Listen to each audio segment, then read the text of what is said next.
बिस्मिल्लाहिर्रहमानिर्रहीम, अस्सलाम वालेकुम, welcome to new video.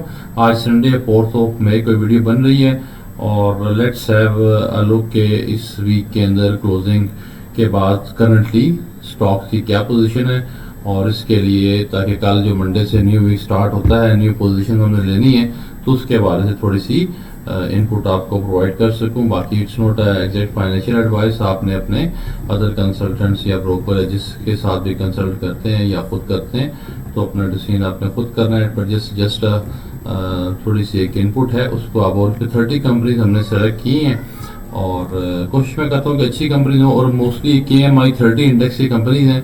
4-5 companies उसके अलावा हैं जो पोटेंशियली किसी वजह से उस इंडेक्स का पार्ट नहीं है, तो हमने, लेकिन मैं उसको समझा कि इसको इंक्लूड होना चाहिए, तो हैव इंक्लूडेड इन इट। और 2-3 कंपनी बल्कि जो KMI 30 इंडेक्स का पार्ट है लेकिन उनके रिजल्ट्स और करंट पोजीशन काफ़ी डाउन है, तो उसको हमने इंक्लूड नहीं किया।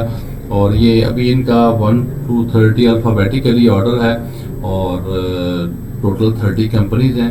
वन बाय वन मैं इनका नाम ले लेता हूँ ताकि आपको थोड़ा सा आइडिया हो जाए कि आज हम किन चीज़ों पर डिस्कस कर रहे होंगे। Then we have Arif Habib Corporation, KMI 30 का पार्ट नहीं है लेकिन इसकी काफ़ी डिमांड है, क्लाइंट्स काफ़ी पूछ रहे हैं इसके बारे में, और अच्छी कंपनी है, अच्छा स्टॉक है, आरिफ हबीब ग्रुप की पेरेंट कंपनी है, तो डेफिनेटली इनकी जो इन्वेस्टमेंट्स हैं इनके डिफरेंट नीचे जो सब्सिडीज हैं, एसोसिएट्स है लाइक DCR है, फार्मा फर्टिलाइजर है, पावर सीमेंट है, तो इनको एक ब्रॉडर पिक्चर में हम इंक्लूड कर रहे हैं। तो देन वी हैव एयरलिंक और अटलस होंडा और then ATRL, Attock refinery, DCR, DG Khan cement, Engro fertilizers, Engro holding, Faysal bank, pharma fertilizers, Fauji cement, FFC Fauji fertilizers, FFL Fauji foods. Then we have गाल, Ghandhara automobile, Honda car, Hubco, Lucky cement, Mari energies या जिसका नाम Mari petroleum हो चुका हुआ है, Meezan bank, Maple Leaf cement, Millat tractors, OGDC, pioneer cement, Pakistan oil fields, PPL, PSO, साजगार, TICCL जिसका recently अभी स्टॉक स्प्लिट आ रहा है, इसलिए इसको भी इंक्लूड कर लिया, जो इसके अंदर भी अब काफ़ी एक्टिविटी होगी क्योंकि स्टॉक स्प्लिट है। और को समझने के लिए भी जिस कंपनी का भी स्टॉक स्प्लिट आ रहा हो उसको थोड़ा ज़रूर आप अंडर ऑब्जर्वेशन रखें, बेशक उसमें इन्वेस्टमेंट ना करें, बट मेक ऑब्जर्वेशन के जब वो अनाउंसमेंट होगी, स्टॉक स्प्लिट होगा, उसके बाद से लेके स्टॉक स्प्लिट होने के बाद तक कैसे वो स्टॉक बिहेव करता है। बेशक इन्वेस्ट ना करें बट अपनी अंडरस्टैंडिंग और लर्निंग के लिए डेफिनेटली स्टॉक स्प्लिट वाली कंपनीज पर नज़र रखें। Then we have Pel and Power Cement, और पावर से भी सीमेंट सेक्टर का छोटा स्टॉक है लेकिन अगेन इसके अंदर जो ग्रुप स्ट्रॉन्ग है और अभी ये लॉन्ग टर्म पोटेंशियल के हवाले से अच्छा potential. Then we have SNGP। अच्छा, कल की जो क्लोजिंग लास्ट यानी फ्राइडे क्लोजिंग है उसमें सारी मार्केट जो है ग्रीन जोन में रही, मार्केट अच्छी रिकवरी दिखाई, चूँकि पॉलिटिकल यानी बॉर्डर के ऊपर जो पाक इंडिया टेंशन है थोड़ी सी रिलीज होती ईजी होती नज़र आ रही हैं, तो मार्केट ने उसको दोबारा से अपॉर्चुनिटी दी और ऊपर जाने की तरफ, जो मार्केट अभी स्विंग ट्रेड में और काफ़ी टाइम से 1,20,000 1,10,000 के स्विंग ट्रेड कर रही है, और एक अच्छी अपॉर्चुनिटी दे रही है इन्वेस्टर्स को कि जो अपनी पोजीशंस को चेंज करें और नीचे से बाय कर ऊपर जाकर सेल करें, और अगर किसी वजह से wrong side of the wicket आप भी जाते हैं इवन देन उनको इस तरह की एक्टिविटी में जल्दी मौका मिल जाता है अपने आप को दोबारा से रिपोजिशन करने का। और सिर्फ एक SNGP है जो मेरे रेड जोन के अंदर माइनस के अंदर क्लोज है, लेकिन इसका भी वॉल्यूम तो रिजल्ट्स बहुत अच्छे हैं, तो इसमें माइट भी थोड़ी सी प्रॉफिट टेकिंग हुई, चुका 10 मिलियन शेयर्स हैं और अभी भी ये बहुत अच्छे वॉल्यूम पे है। तो anyhow coming to the company one by one, अब ये हमारे पास मैं थोड़ा सा एक्सप्लेन कर दूं। पहले सीरियल नंबर है, देन शेयर कंपनी का नाम है, देन सेक्टर है, कौन से सेक्टर्स हैं, सारे मोस्ट जो सेक्टर्स आगे हमने मेंशन किया, सीमेंट भी है, रिफाइनरी भी है, ऑटोमोबाइल भी है, बैंक्स भी हैं, एनर्जी सेक्टर भी है। Then price is the closing price जो कि फ्राइडे की क्लोजिंग रही, हर शेयर के रिस्पेक्टिव चेंज के उस दिन में फ्राइडे को टोटल कितना उसमें चेंज आया और वॉल्यूम कितना रहा, उस एंगल से भी देखेंगे कि वॉल्यूम किस में अच्छा रहा। 52 वीक्स हाई इनकी, 52 वीक्स हाई में जो हाई प्राइस थी, earnings per share based on latest quarter. Then P ratio is a very important fundamental ratio जिसकी वजह को स्टॉक वैल्यूएशन के लिए यूज़ किया जाता है, और जिन लोगों को इसके बाद आइडिया नहीं, मैं ब्रीफली एक्सप्लेन कर दूँ। P stand for price and E stand for earning per share. अच्छा, अब ये P जो है ये डेली की क्लोजिंग प्राइस होती है, और इसी वजह से PE रेशो डेली बेसिस पे चेंज हो रही होती है, और आपने डे एंड के ऊपर PE रेशो का लाजमी देखा करें आपके पास जो स्टॉक है उसकी करंट PE रेशो क्या आ रही है। जितनी कम पी रेशियो होगी, other thing remaining the same, come P ratio का मतलब है कि स्टॉक अंडर वैल्यूड है, और जितनी पी रेशियो बढ़ती जाएगी इसका मतलब स्टॉक ओवर वैल्यूएशन की तरफ बढ़ रहा है, और उसको आपने पूरे सेक्टर के बेंचमार्क के अकॉर्डिंगली कंपेयर करना होता है। वो भी आपको हम यहाँ पे मेंशन करेंगे, फिल्टर लगा के हम सेक्टर टू सेक्टर इसको अलग से इवेल्युएट करेंगे। देन परसेंटेज डी है 52, ये मैंने खुद एक टर्म बनाई है। इट मीन्स कि कोई भी स्टॉक है वो अपने कितना परसेंट डाउन है from its all time high. इसके अंदर से मुख्तलिफ इंटरप्रिटेशन होती हैं कि कंपनी जो अपनी ऑल टाइम हाई के बिल्कुल नज़दीक है, इट मीन्स कि मार्केट में जो भी वोलेटिलिटी रही उसका उसके वो असर नहीं हो रहा और दोबारा से अच्छी गेन कर रही है। या एक और इंटरप्रिटेशन ये है कि जो बहुत कम लाइक अब 32% इसके अंदर आ रहा है एयरलाइन के अंदर, तो इसका क्या मतलब है कि अपने ऑल टाइम हाई से भी 32% लो है, और मोस्टली कंपनी जो जिनके फंडामेंटली रिजल्ट्स में कोई इशू नहीं है तो अपने ऑल टाइम हाई को दोबारा टच करेंगी, तो इसमें 32% का अपसाइड हो सकता है। बट उससे पहले एक असम्पशन ये है कि इनके फंडामेंटली चीज़ों के अंदर कोई चेंज नहीं है रिजल्ट्स में, इनकी परफॉर्मेंस में। लेकिन अगर परफॉर्मेंस डाउन हो रही है तो फिर आप वो पुरानी 52 वीक हाई जो है वो उसको आप इग्नोर कर देंगे, और करंट परफॉर्मेंस के मुताबिक जिसकी न्यू 52 वीक हाई बनेगी तो उसको थोड़ा सा आपको डेप्थ में देखना पड़ेगा। तो इसको जो अल्फाबेटिकली ऑर्डर है इसको मैं पहले ज़रा पी रेशियो के अकॉर्डिंगली फिल्टर लगाता हूँ कि जो सबसे कम पी रेशियो, यानी कि जितनी पी रेशियो कम होती है स्टॉक उतना बेहतर होता है, अट्रैक्टिव जोन में होता है बाइंग के लिए, और जितना बढ़ता जाएगा उतना ज़्यादा उसकी प्राइस ऑब्वियसली बढ़ रही है। तो उसके अंदर थोड़ा सा हमें स्टॉक के हवाले से देखना होगा कि ये ओवर वैल्यू तो नहीं हो रहा। तो अगर इसके अगर सकें जो सबसे कम पी रेशियो 3.56 हमें नज़र आ रही है, और ये सारा एनालिसिस जो है डेटा बेस के ऊपर अपनी कोई एफिलिएशन, अपना कोई इंटरेस्ट के फ्लांस शेयर में अच्छा लग रहा है तो इसलिए नहीं, इस तरह नहीं है। It's all based on data, data पे फिल्टर लगा रहे हैं तो उसके अकॉर्डिंग डेटा ने बताया कि फेडरल बैंक का पी रेशियो सबसे कम है। लेकिन ऐसा नहीं है कि सबसे मार्केट की अच्छी कंपनी है, बट देख लें वॉल्यूम 3 मिलियन है, जिस कंपनी में 3 मिलियन का वॉल्यूम है डेफिनेटली मार्केट की उसके अंदर नजर है, लोग उसमें इंटरेस्ट ले रहे हैं। 1 मिलियन से अब जिसका एक दिन में टर्नओवर आ रहा है इट मीन्स कि वो कंपनी कंसिडर करने के काबिल है। लेकिन दो बहुत अच्छी कंपनीज हैं क्योंकि एक दिन में उनका काम भी उसला अब सालकार में नजर आ रही है, इनका वॉल्यूम 1 मिलियन से कम है, but still it's a very good company. और करंटली वैल्यूएशन के अकॉर्डिंगली इनकी वैल्यूएशन 4.58 है। तो पी रेशियो को अगर हम देखें 3.56 से शुरू हो रही है और down the line P ratio 33 पे हमें नजर आ रही है पावर सीमेंट की, और वो कंपनी जिनकी पी रेशियो से अच्छा इसमें मेरा जो बेंचमार्क मैंने बनाया हुआ है वो 4 से लेके यानी कोई 9 तक आप समझ सकते हैं मैक्सिमम। इससे ऊपर जाएगा तो आप स्टॉक ओवर वैल्यूड हो रहा होता है। अच्छा उसमें भी डेप्थ में थोड़ी सी चीज़ें आ जाती है। एक होंडा कार में नजर आई, बहुत अच्छी कंपनी है सॉरी, करंटली अब इसकी 28.84 है। अब ये ओवर वैल्यूड है, लेकिन इसमें एक और कैच होता है कि P ratio basically market sentiment और अर्निंग पर शेयर का एक रिफ्लेक्शन आपस में देती है। अब इनका लेटेस्ट क्वार्टर का रिजल्ट अभी अनाउंस नहीं हुआ और होता यह है कि जो ईपीएस हमारे पास होती है अर्निंग पर शेयर की लास्ट जो क्वार्टरली फाइनेंशियल स्टेटमेंट्स हैं जो कि इनकी ऑब्वियसली 31 दिसंबर का अभी रिजल्ट है उसके अकॉर्डिंग ईपीएस है। अब ये ऊपर क्यों जा रही है प्राइस और इतनी हाई पी रेशियो क्यों बन गई है, वो किसी वजह से होती है, या तो कंपनी की परफॉर्मेंस ठीक नहीं है अभी, और या फिर ये कि बहुत अच्छी है और अभी इंटरनली न्यूज़ है जो कि अभी के उस रिजल्ट्स के हवाले से लाइक सेल बहुत ऊपर जा रही हैं इनका। लाइक होंडा कार के बारे में जमशन है कि इनकी सेल्स डेफिनेटली बढ़ रही होंगी। जो लास्ट दिसंबर 31 की क्लोजिंग फिगर हैं उससे 31 मार्च की फिगर्स लाजमन अच्छी आएंगी, चूँकि समर स्टार्ट हो चुका हुआ है, गाड़ियों की सेल्स में भी थोड़ा सा पॉजिटिव इम्पैक्ट आता है। इंटरेस्ट रेट्स कंटिन्यूसली डिक्लाइन हो रहे हैं और बैंक्स वगैरह जो हैं वो काफ़ी तेज़ी से इंटरेस्ट रेट्स लो करके गाड़ियों के लिए अच्छी डील निकाल रहे हैं। तो मार्केट में उसको ट्रांसलेट होते हुए और वो में क्वार्टर के रिजल्ट के अंदर नजर आएगा। तो आई एम एज्यूमिंग कि जो भी इनकी ईपीएस है जो नेक्स्ट रिजल्ट आएगा उसमें काफ़ी बढ़ जाएगी और उसके अकॉर्डिंगली फिर पी रेशियो इनकी एडजस्ट हो जाएगी। तो any how this is the available, हमने जो अवेलेबल इन्फॉर्मेशन है, बाकी सारे फोरकास्ट होती हैं, न्यूज़ होती हैं, वो करेक्ट भी हो सकती हैं और वो अदरवाइज भी हो सकती हैं। तो पी रेशियो के अकॉर्डिंगली देखें तो मैं 1 कंपनीज के नाम ले लेता हूँ कि 4 से नीचे हैं, उसके बाद ग्रेजुअली बढ़ रही है। तो फेडरल बैंक है, उसके बाद Hubco, then Arif Habib corporation, then SNGP, then PPL, then Sazgar, then Attock refinery, then OGDC, then DCR, then Meezan bank, then Fatima, then Lucky cement, then POL, then Maple Leaf cement, then FFC Fauji fertilizers, और then we have DG Khan cement, then Fauji cement, opposite cement बहुत अच्छी company है, लेकिन recently इनकी price बहुत ज़्यादा ऊपर recently आई है और अपने बेंचमार्क से भी। अभी मैं इंडस्ट्री वाइज कंपैरिजन करता हूँ, पहले थोड़ा सा देखें कि आपका जो शेयर है जिसमें आप इंटरेस्टेड हैं, इन्वेस्ट करना चाह रहे हैं, आप यहाँ से ऊपर ऑलमोस्ट 9 का जो बैरियर मैंने बनाया था वो यहाँ से क्रॉस हो जाता है, यानी कि एग्जैक्टली पायनियर सीमेंट जो है वो 9 की पी रेशियो के अंदर आ चुका है। इससे ऊपर जो शेयर हैं वो सारे से ऊपर जा चुके हैं। उसको मैं बोल देता हूँ एटलस होंडा है, पीएसओ बहुत अच्छी कंपनी है, बट सर्कुलर डेट की न्यूज़ आने की वजह से बहुत तेज़ी से इसके अंदर बाइंग हुई है और वैल्यूज़ इसकी बहुत ऊपर जा चुकी हैं। और मारी एनर्जीज है, एग्रो फर्टिलाइजर है, एग्रो की सेल्स काफ़ी डाउन आई है इस क्वार्टर में। पेल है, मिलर ट्रैक्टर्स है और एयरलिंक है, और बहुत डिटेल वीडियो बनाया कि बगैर भी आपको यहाँ से अंदाज़ा हो जाता है कि कंपनी की लाइक ऑटोमोबाइल सेक्टर है, इसकी पी रेशियो ऑलरेडी इतनी ऊपर जा चुकी है। मिलर ट्रैक्टर्स की किसी ने पूछा था इसकी वीडियो बनाए, तो वीडियो ऑब्वियसली हर कंपनी की वीडियोस बनाते हुए टाइम भी बहुत ज़्यादा लगता है और जो थोड़ा डेप्थ में जाकर वर्किंग करता हूँ तो यहाँ से पी रेशियो से अंदाजा कर सकते हैं कि it is not a buying time for this company.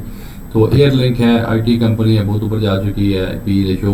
FFL फौजी फूड्स अगेन काफ़ी ऊपर जा चुकी है, फौजी ग्रुप होने की वजह से इसके अंदर वॉल्यूम अच्छा आता है लेकिन करंट वैल्यूएशन की जो इसकी काफ़ी ऊपर जा चुकी है। Engro holding, Honda car, power cement. तो अब हम थोड़ा सा इसका एनालिसिस करते हैं सेक्टर वाइज, ताकि थोड़ा और एग्जैक्ट आपको पिक्चर समझ आ जाए कि किसी भी सेक्टर के अंदर क्या पोजीशन है। तो फर्स्ट ऑफ ऑल वर्टिक हमारे सामने ऑटोमोबाइल आ रहा है, ऑटोमोबाइल की कंपनी को सिलेक्ट करते हैं, देन वी हैव, और हमने चूंकि पी रेशियो को लोअर साइड से अपर साइड की तरफ फिल्टर पहले का लगाया हुआ था, तो सबसे पहले सबसे कम जिनका पी रेशियो आ रहा है ऑटोमोबाइल सेक्टर के अंदर सास का आ रहा है, देन गाल, then ATL, then MTL, then Honda का। तो होंडा बजाय सबसे अच्छी top of the line company है, बट क्योंकि काफ़ी इसके अंदर बाइंग हो चुकी है, रेट ऊपर आ चुका है और लेटेस्ट रिजल्ट अभी अनाउंस नहीं हुआ, तो प्रीवियस रिजल्ट के अकॉर्डिंगली इसकी पी रेशियो हाई साइड के ऊपर है। तो इसमें फर्दर पोजीशन लेने से पहले थोड़ा सा वेट कर लें, इसका रिजल्ट आने दें, उसके बाद पोजीशन आपके सामने आ जाएगी सारी। और साल का चुका रिजल्ट अच्छा आ चुका है, बहुत ही एक्स्ट्रा ऑर्डिनरी रिजल्ट है। अगर चंद 2-3 कंपनीज का मैं नाम लूँ तो उनके अंदर सासगार है, विल इंक्लूड मेरे पोर्टफोलियो, टीसीआर है, सासगार है, बैंक्स में अभी उस पर बात करते हैं। तो ये अच्छी कंपनी है, अच्छे रिजल्ट हैं सासगार ऑटोमोबाइल सेक्टर के अंदर। देन वी हैव बैंक्स के अंदर आते हैं। मैं सिर्फ इस्लामिक बैंक्स को कंपेयर करता हूँ शरिया कंप्लाइंट बैंकिंग को, तो उसमें फैसल बैंक और मीज़ान बैंक है। और ऑब्वियसली यानी ब्रांड वाइज देखें तो मीज़ान बैंक बड़ी कंपनी है, बड़ा स्ट्रॉन्ग ग्रुप है और स्ट्रॉन्ग उनकी ब्रांच नेटवर्क और प्रोडक्ट और हर चीज़ के हवाले से। बट वैल्यूएशन के हवाले से भी उसी तरह देख लें, और आपको कल कटार नंबर भी बता रहा है कि फैसल बैंक में भी गुंजाइश है, तो क्योंकि उसकी पी रेशियो 3.56 है और दूसरे की 5.56 है, तो ऑब्वियसली इस टाइम राइट नाउ अगर बाइंग करना चाह रहा है तो फैसल बैंक के अंदर बैंक बनती है। बट मीज़ान बैंक बिल्कुल भी कोई सेलिंग के लिए वाला शेयर नहीं है, तो इसको होल्ड करें। हाँ, अगर आप समझें आप स्विंग ट्रेड में एक्सपर्ट है और आपने ऑलरेडी इस रेट पे अच्छा प्रॉफिट आप कमा चुके हैं, तो आप इसको सेल करके आप फैसल बैंक से स्वैप कर सकते हैं, फिर जब वो ऊपर चले। तो इसी तरह आपने हर चीज़ पे नज़र रखनी है पी रेशियो के अकॉर्डिंगली। तो ये कोई एग्जैक्ट नहीं है कि फाइनल सिर्फ और पी रेशियो ही देखनी है, आपने along with this other things भी डेफिनेटली देखनी होती हैं, लेकिन पी रेशियो आपको एक अच्छा स्टार्टिंग पॉइंट फॉर एनालिसिस मिल जाता है। देन वी हैव बैंक्स के बाद we have cement sector.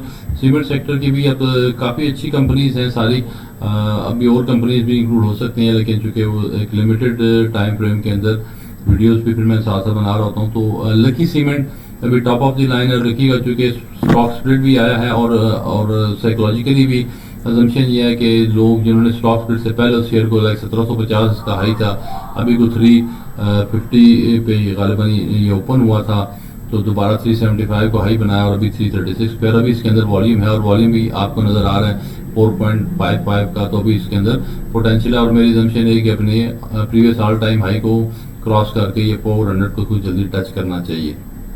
Then we have Maple Leaf cement, then DG Khan. अब डीजी खान सीमेंट का बहुत अच्छा वॉल्यूम आया, लेकिन अब उसकी भी वैल्यूएशन ऊपर जा चुकी है। तो जब हमारे पास 6.456 की पी रेशियो कंपनी है, तो 9 की पी रेशियो के अंदर इन्वेस्ट में लाइक पाइनियर सीमेंट है वो 9 पे जा चुका है।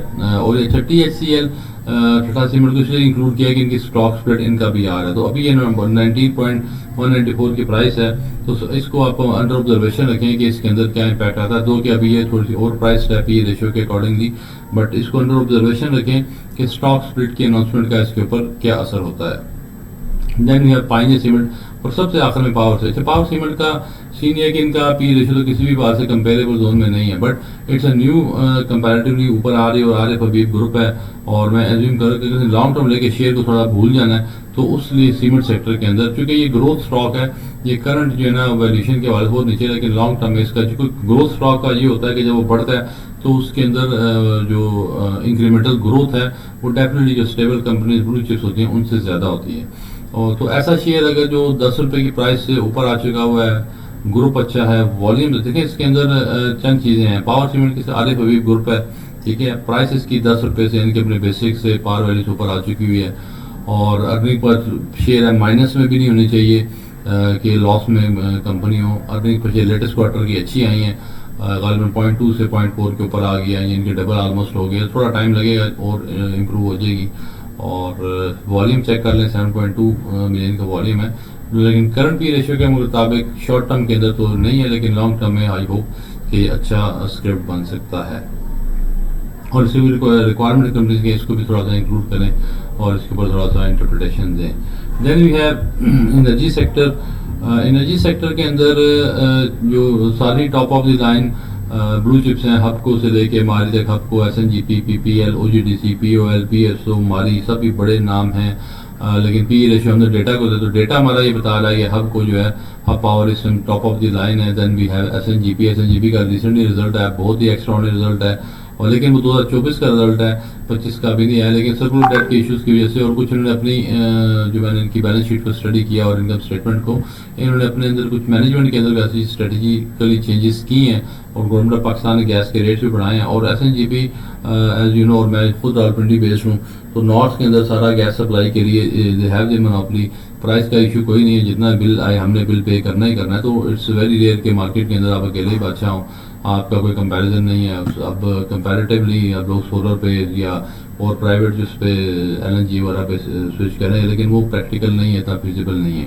तो वॉल्यूम आप चेक कर सकते हैं। एसएनजीपी अच्छी कंपनी है और इंडेक्स पे वेट भी अच्छा है और 10 मिलियन का वॉल्यूम आपके सामने है। पीई रेशियो काफ़ी अट्रैक्टिव जोन में, तो कि ऑल टाइम हाई के नज़दीक है ये, लेकिन मार्केट की वोलेटिलिटी और जो भी डोमेस्टिक और बॉर्डर पे इश्यूज हैं, इवन देन इसको डिस्काउंट करके मार्केट ने इसको बहुत अच्छा वेटेज दे रहे हैं और रेट इसके अच्छे आ रहे हैं और अपने ऑल टाइम हाई के नज़दीक है। तो SNGB is also a good stock to pick. अगर किसी ने एंट्री लेनी है तो एसएनजीबी भी माई रिकमेंडेड है। बाकी it can be right, it can be wrong, market is totally unpredictable. तो आगे चलते हैं। अच्छा, थोड़ा सा पहले बात करूँ, जो इस बात अच्छी कंपनी है पीएसओ एंड मारी, अच्छी कंपनी है, बट इनकी पी रेशियो काफ़ी ज़्यादा ऊपर जा चुकी है। तो जब आप पास इस रेंज में 6 की रेंज में लाइक आप ओजीटीसी देख सकते हैं, आप पीपीएल देख सकते हैं, ठीक है। पीओएल को मैं इतना रिकमेंड नहीं करता, इसमें वॉल्यूम्स भी नहीं आते, तो चूंकि उसमें फिर आपको एंट्री एग्जिट का इशू आ जाता है। तो SNGP, PPL, OGDC top 3 picks हैं for energy sector. Then we move on to next we have fertiliser. Fertiliser sector थोड़ा सा प्रेशर में है, सेल्स इनकी डिक्लाइन है और जो ऑलरेडी हमारे पास एग्रो फर्टिलाइजर और फौजी फर्टिलाइजर एफएफसी, वो दोनों के पी रेशियो ज़रा ऊपर जा चुकी हुई हैं। कंपैरेटिवली फार्मा फर्टिलाइजर की पी रेशियो इस टाइम कम है, but still you can make your own decision कि किस तरफ आपने लेके जाना है। तो अगर इसमें दरमियानी इसमें देखें तो might be FFC is looking better. तो शरिया कंप्लाइंट इंडेक्स का पार्ट नहीं है, तो क्योंकि ग्रुप के भी इनके अपने मसाइल हैं, लेकिन बिजनेस इनका डेफिनेटली फर्टिलाइजर का एक लेजिटिमेट बिजनेस है, शरिया कंप्लाइंट बिजनेस है। इनके ऑपरेशंस के अंदर फंड्स नॉन शरिया कंप्लाइंट फंड्स यूज हो रहे हैं, जिसकी वजह से कि एमआई इंडेक्स का पार्ट ये नहीं है। लेकिन इंडेक्स की सबसे ज़्यादा हैवी वेट कंपनी है ये एफएफसी। इंडेक्स का सबसे ज़्यादा लोड जो है वो इंडेक्स पे एफएफसी का है। देन कोई काम आईटी का मैंने इंक्लूड कर दिया, एक कंपनी है जो कि ज़्यादा कंपनी से नहीं है, इसमें अभी एयरलिंक हमने इंक्लूड किया है, लेकिन इसकी पी रेशियो काफ़ी ज़्यादा हाई है, 22 के ऊपर है और अभी इसके अंदर वॉल्यूम्स भी नहीं है, तो यू कैन सी के कोई इतना अट्रैक्टिव जोन में ये नहीं है। देन वी हैव मिसलेनियस चंद कंपनी जो कि किसी एक सेक्टर के अंदर नहीं है और उनको मैंने फिर डिवाइड फिल्टर बहुत लग जाने थे। लाइक आरिफ हबीब कॉर्पोरेशन, इसके अंदर टॉप ऑफ द लाइन है आरिफ हबीब ग्रुप की पेरेंट कंपनी, जिसमें अपनी सब्सिडरी एसोसिएट्स के अंदर इन्वेस्टमेंट्स की होती हैं। तो इसको देख सकते हैं। इसके स्टॉक स्प्लिट के बाद इसकी भी वैल्यू पहले 113 पे शायद इसने हाई बनाया था और उसको फिर हमने स्टॉक स्प्लिट के बाद डिवाइड कर दिया 10 से, तो अभी ये ₹11.22 के ऊपर क्लोजिंग है, ये भी अच्छी लग रही है। Then we have DCR REIT के अंदर टॉप ऑफ डिज़ाइन रीट है, डॉल्फिन सिटी मॉल और कराची में CB के ऊपर बहुत ही खूबसूरत और बहुत ही अच्छा प्यारा प्रोजेक्ट है। पी रेशियो अभी भी थोड़ी सी ऊपर गई है, but 5.33 still is a very good ratio. Then we have बेल, then we have Fauji foods और एंग्रो होल्डिंग, ये कंपनीज इंक्लूड की हैं, लेकिन जो हमारी सेफ जोन में आ रही हैं वो इस टाइम इस मिसलेनियस सेक्टर के अंदर Arif Habib corporation and DCR आ रही हैं। Then we have next refinery के अंदर हमने शायद अटक रिफाइनरी को इंक्लूड किया है सिर्फ, बल्कि शायद मिसलेनियस भी साथ ही चेक हो गया है। तो रिफाइनरी को अगर हम इंक्लूड करें तो अटक रिफाइनरी है टॉप से, दूसरी नेशनल रिफाइनरी भी KMI 30 का पार्ट है, लेकिन वो उसकी परफॉर्मेंस काफ़ी डाउन थी तो मैंने उसको इंक्लूड नहीं किया। तो अटक रिफाइनरी की BP रेशियो 4.94 है और अच्छी उसमें आ रही है, अर्निंग पर शेयर भी ठीक है। तो लॉन्ग टर्म में के हवाले से रिफाइनरी सेक्टर, अगर आप पोर्टफोलियो को थोड़ा सा डाइवर्सिफाई करना चाह रहे हैं सेक्टर वाइज, तो देन अगर आपने रिफाइनरी को भी ऐड करना है तो अटक रिफाइनरी, लेकिन इसमें वॉल्यूम बहुत ज़्यादा नहीं होते, बहुत तेज़ी से ऊपर नीचे नहीं जाती, लेकिन अच्छा एक स्टेबल बिजनेस इनका है और स्टेबल ही इनकी आउटलुक है। So this was the overall outlook of the Karachi Stock Exchange के टॉप 30 कंपनीज को हमने इंक्लूड किया। अगर आप समझते हैं कोई और अच्छी कंपनी है और उसके अंदर अच्छी कंपनी में लॉस मेकिंग एंटिटी नहीं होनी चाहिए, पैनी स्टॉक नहीं होना चाहिए, ग्रुप ठीक और आप रिकमेंड करते हैं कि होनी चाहिए, तो आई विल फर्स्ट इवेल्युएट और फिर मुझे अगर समझ आएगा तो हम इसके अंदर इंक्लूड कर लेंगे। और अभी 30 कंपनीज हैं टोटल, मेरा आइडिया है कि 50 कंपनीज तक ग्रेजुअली लेके जाएंगे। और स्टे ट्यून, मिलते हैं नेक्स्ट वीडियो के साथ। अगर आपको वीडियो अच्छी लगी है तो इसको आप लाइक भी कर लें और चैनल सब्सक्राइब नहीं कर सब्सक्राइब भी कर लें। बाकी अब रिसेंटली मैं 1-to-1 पर्सनलाइज्ड कंसल्टिंग सर्विसेज भी ऑफर कर रहा हूँ, अगर कोई इंटरेस्टेड हो तो मुझसे इन व्हाट्सएप के ऊपर रब्ता कर सकते हैं। Thank you very much.